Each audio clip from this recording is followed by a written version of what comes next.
Good morning, one and all present here. On behalf of JSPM Signet Public School, I, Suchita Bable, welcome you all in our today's webinar. Before moving towards our webinar, I would like to introduce the organization of our school.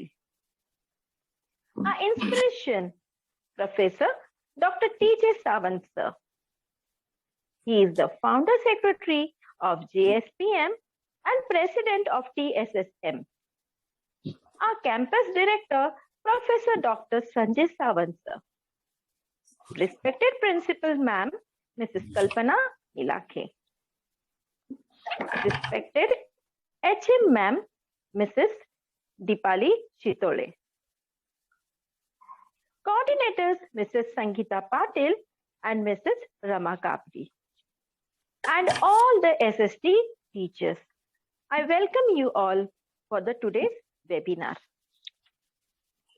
As you all know that, we have gathered here to celebrate the birth anniversary of Bhimrao Ramji Ambedkar, who was born on 14th April 1891 and was also known as Dr. Babasaheb Ambedkar.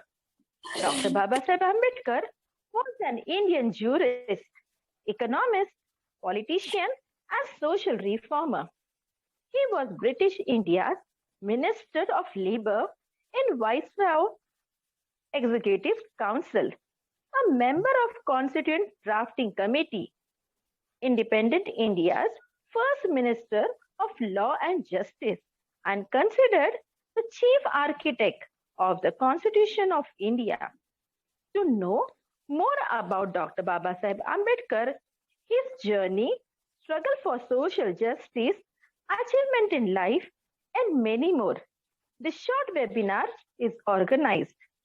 So without taking much of your time, we will start with our today's webinar. Now I hand over to Ashwini.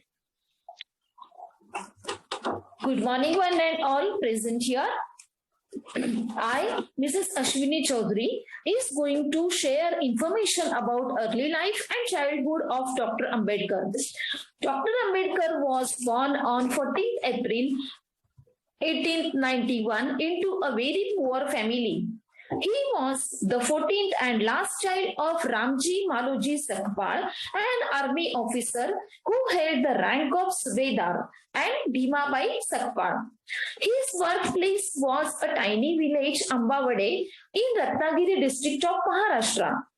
He was born in Mahar caste, which was then known as untouchable.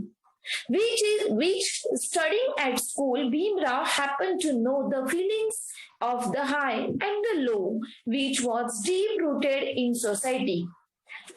Ambedkar ji entered the first class of English in Government High School on Rajwada Chowk in Satara city on 7th November 1900. This is where Ambedkar's education started. Being an untouchable, he had to face all the indignities suffered by the rest of the members of his class. Once, his school teacher was impressed by Bhimrao's brilliance and gave his surname to him and called him Bhimrao Ramji Ambedkar. From then onwards, Bhimrao Ambavadekar became Bhimrao Ambedkar. Ambedkar did his MA in 1915 and obtained doctorate degree in 1916. Thank you. This is all from my side. Good morning all. I am Vaishali Sutar, going to present facts related to higher education of Dr. Babasaheb Ambedkar. Educate, agitate, and organize. Have faith in yourself. These are the words by Dr. Babasaheb Ambedkar. He was the most educated person in India at that time, not in terms of degrees he had, but in sheer intelligence, far-sightedness, and intellect. He got his first degree BA from Mumbai University. In 1913, he moved to USA at the age of 22. He had been awarded Baroda State Scholarship. Then he got MA and PhD degree from Columbia University, USA. He left America, went to London. There he got fourth degree MSc from London School of Economics. Later, he got his second doctorate degree, DSc, from the same institution. When he was studying in London School of Economics, at the same time, he enrolled himself at Gray's Inn. Here, he studied law and got barrister at law degree. He got doctorate LLD from Columbia in 1952 and DLit from Columbia University in 1953. Apart from 2 masters and barrister in law, he had 4 doctoral degrees, plus he knew several European languages and few Indian languages, including Sanskrit. He also wrote Pali language dictionary, and he was the first person from South Asia to have been conferred degree of PhD in economics. Dr. Ambedkar was only 24 years old when he wrote his paper on castes in India, their mechanism, genesis, and development. Dr. Ambedkar wrote total 32 books. Waiting for a Visa is an autobiography of Dr. Ambedkar. He had total 50,000 books in his own library, which was the largest private library in the world. Problem of Rupee and Annihilation of Caste. These are the 2 most selling books. It is almost impossible to state his extraordinary vast education experience. No wonder he is also known as symbol of knowledge. Thank you. That's all.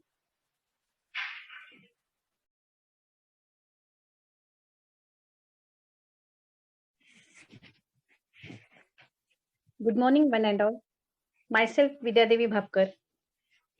I am presenting here about his work. As we know, Ambedkar had given great contribution for social and economical, educational and political upliftment of depressed classes.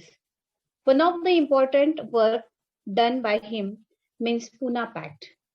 Pune Pact 1932 was an agreement between Ambedkar and Gandhiji on the political representation of the depressed classes. Before introducing about pact, let me tell you why this pact was called Pune Pact.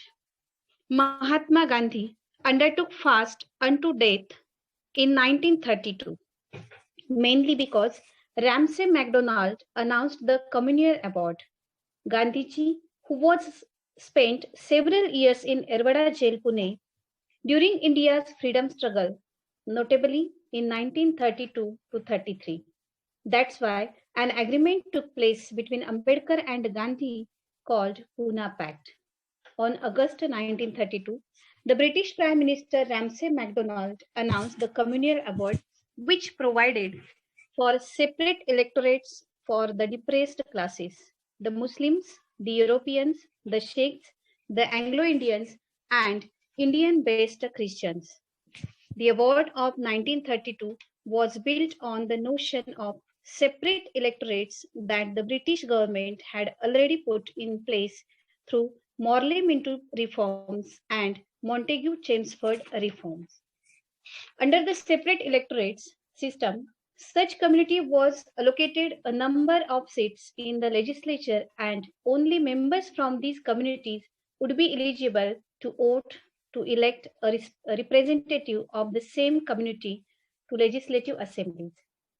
Mahatma Gandhiji was bitterly opposed to the communal abode, whereas Ambedkar was in favor of the abode, as according to him, political solutions like separate electorate would work for upliftment of depressed classes. The Pune Pact was an emphatic acceptance by upper class Hindu that the depressed classes constituted the most discriminated sections of Indian society. It was also considered that something concrete had to be done to give depressed classes a political voice. The pact made the entire country morally responsible for the uplift of the depressed classes. As the concessions agreed to in the Pune Pact were precursors to the world's largest affirmative program, just as reservation is in legislature, public services and educational institutions launched much later in independent India. Most of all, the pact made the depressed classes a formidable political force for the first time in Indian history. Madan Mohan Malviya signed it on behalf of Gandhi. Instead of the 80 seats given by the British, the depressed classes got 147 seats. The Communal Award was based on the findings of the Indian Franchises Committees called the Lothian Committee. Gandhi and Ambedkar actually both were different in approaches.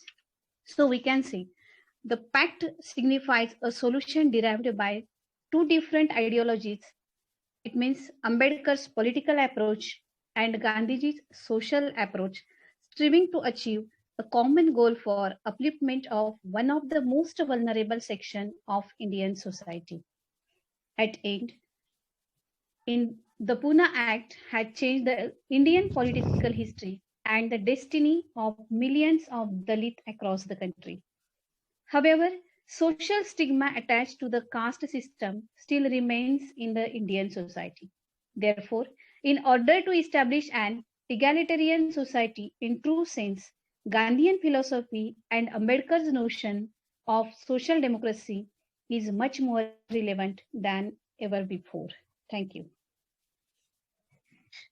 Now, I'm Rutika Rao, going to tell you about Roundtable Conference of Dr. Babasaheb Ambedkar. The three Roundtable Conferences of 1930 to 1932 were a series of peace conferences organized by the British government and Indian political personalities to discuss constitutional reforms in India. This started in November 1930 and ended in December 1932. They were conducted as per the recommendation of Jinnah to Viceroy Lord Irwin and Prime Minister Ramsay MacDonald, and by the report submitted by the Simon Commission in May 1930. Demands for Swaraj or self-rule in India had been growing increasingly strong. B.R. Ambedkar, Muhammad Ali Jinnah, Sir Tej Bahadur Sapru are key participants from India. By the 1930s, many British politicians believed that India needed to move towards dominion status. However, there were significant disagreements between the Indian and the British political parties that the conferences would not resolve. The key topic was about Constitution and India, which was mainly discussed in that conference. There were three roundtable conferences from 1930 to 1932. Thank you.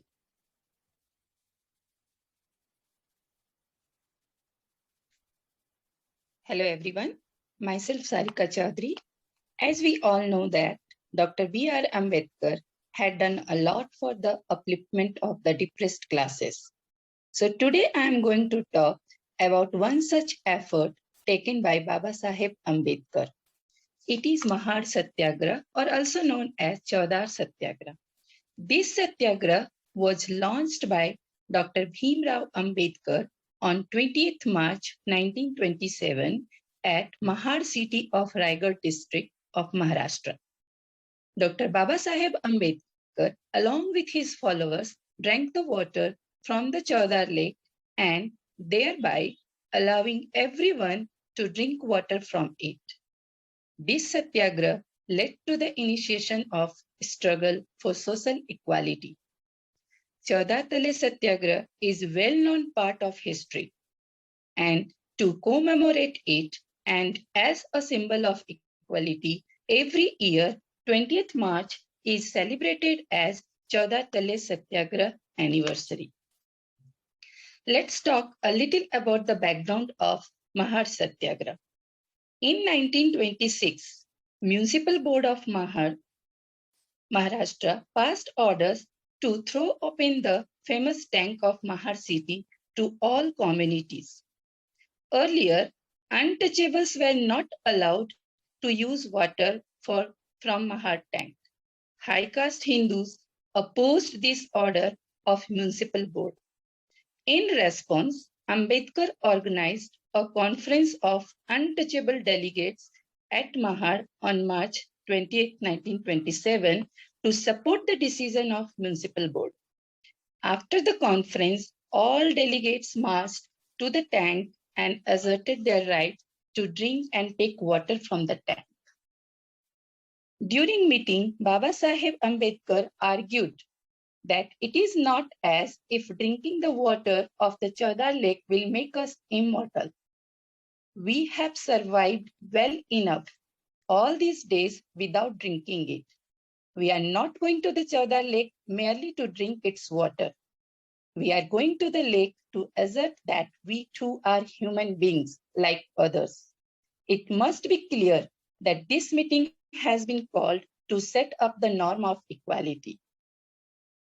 Mahad Satyagrah was first collective protest of untouchables under the leadership of Ambedkar. This movement was although withdrawn, but gave confidence to the untouchables to fight against social disability. Every year, March 20 is observed as Social Empowerment Day in India to commemorate the Mahad Satyagrah. At last, I would like to say one of the inspiring quotes by Baba Ambedkar. I like the religion that teaches liberty, equality, and fraternity. Thank you.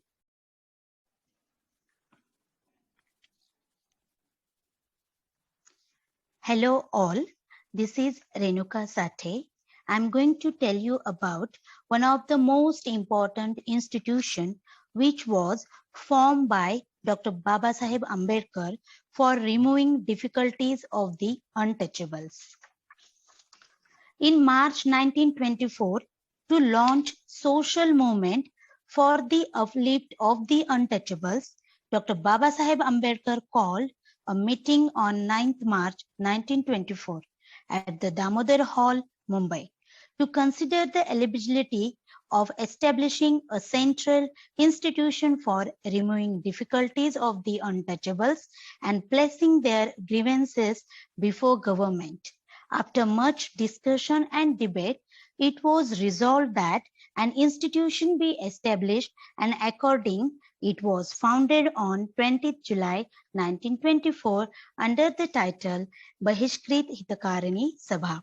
The aims and objects of the Sabha were to promote the spread of education among the depressed class by opening hostels or by employing such other means as may seem necessary or desirable, to promote the spread of culture among the depressed study circles, to advance and improve the economic condition of the depressed classes by starting industrial and agriculture schools, to represent the grievances of the depressed classes, and to bring a new socio-political awareness among the untouchables.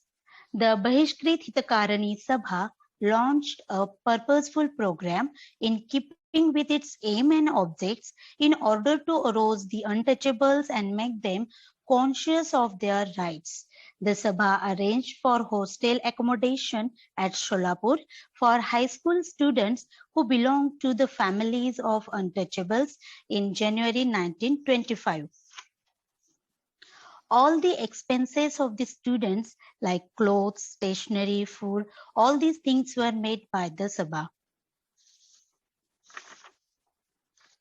The Sabha and the Sholapur municipality came to the help of the Sabha and sanctioned a grant of ₹40 for the maintenance of the hostel. The Bahishkrit Hitakarani Sabha also started an institution of the depressed classes with the aim of inculcating in them a desire to acquire knowledge and also a desire for social rights. Sri Chimanlal Harilal Setalwad was the president of the Bahishkrit Hitakarani Sabha, and Dr. B.R. Ambedkar was the chairman of the managing committee. Its motto was educate, agitate, and organize. Thank you.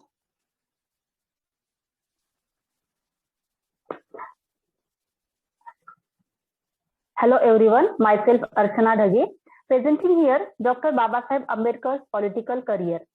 Dr. Babasaheb Ambedkar was one of the main architects of the Indian Constitution. He was a very well-known political leader. He believed that economical and political issues must be solved after achieving the goal of social justice. In 1935, Dr. Babasaheb Ambedkar was appointed principal of the Law College. That post he held for 2 years. In 1936, he founded the Independence Labour Party, which was 15 seats in 1937 election. Dr. Babasaheb Ambedkar oversaw the transformation of his political party for all the scheduled caste federation. He wanted untouchables to organize themselves politically, and with the political power, they would be able to protect themselves safely. In 1952, he became a member of Rajya Sabha after loss of his former assistant Narayan Kajolkar. In 1956, Dr. Babasaheb Ambedkar established RPI, Republican Party of India. It is a political party in India. It has its roots in the Scheduled Caste Federation, those led by Dr. Babasaheb Ambedkar. Thank you. Hello everyone, myself Geeta Lohire. As my friend has shared very valuable information on various aspects of life of Dr. Babasaheb Ambedkar, on this auspicious occasion, I am going to speak on his conversion to Buddhism. Ambedkar's conversion to Buddhism gave new impetus to the Dalit movement in India, allowing the group to find a voice which is free from the fourfold Varna system in Hinduism. He said that religion is for man and not man for religion. To get human treatment, convert yourself. He accepted Buddhism. That's why he is called as now Buddha. He rightly said that the fundamental principle of Buddhism is equality. Buddhism was called the religion of Shudras. There was only one man who raised his voice against separatism and untouchability, and that was Lord Buddha. After publishing a series of books and articles arguing that Buddhism was the only way for the untouchables to gain equality, Ambedkar publicly converted on 14th of October 1956 at Diksha Bhumi, Nagpur, over 20 years after he declared his intent to convert. On the occasion, many upper caste Hindu also accepted Buddhism. Let's see in detail about it. First, Dr. Ambedkar has decided to convert to Sikhism, but he rejected this idea after meeting with the leader of Sikh community. He concluded that his conversion might result in him having as a second-rate status among Sikhs.